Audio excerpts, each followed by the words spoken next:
अस्सलामुअलैकुम दोस्तों, उम्मीद है आप सब खैरियत से होंगे।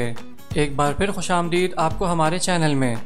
दोस्तों, हमारे माशरे में ख़वातीन हो या मर्द हजरात, हर एक को रंग गोरा करने की ख्वाहिश होती है और ऐसे अफराद बाज़ार में मौजूद मुख्तलिफ़ अक़साम की क्रीमों का इस्तेमाल करते हैं जो झटपट रंग गोरा करने के दावे तो करती हैं, लेकिन इनका इस्तेमाल मुख्तलिफ़ जल्दी अमराज की सूरत में सामने आता है।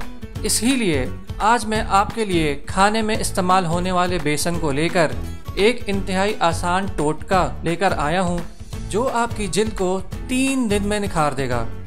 दोस्तों, बेसन को थोड़े से अर्के गुलाब में मिलाकर गाढ़ा सा पेस्ट बना लें और उसे चेहरे और गर्दन की जिल्द पर लगाएं। थोड़ी देर के लिए छोड़ दें। जब सारा पेस्ट खुश्क हो जाए तो चेहरे को अच्छी तरह ठंडे पानी से धो लें और नरम कपड़े से अपना चेहरा खुश्क कर लें।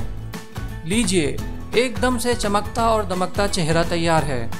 ईद से सिर्फ 3 दिन पहले इसको इस्तेमाल करें और ईद के दिन लोगों को ये कहने पर मजबूर कर दें कि कहाँ से आया ये ईद का चांद। मैं उम्मीद करता हूँ कि आज की ये वीडियो आपको ज़रूर पसंद आई होगी। मज़ीद मालूमाती और अच्छी वीडियोज़ के लिए हमारे चैनल को सब्सक्राइब कीजिए और नोटिफिकेशंस को ऑन रखिए। शुक्रिया।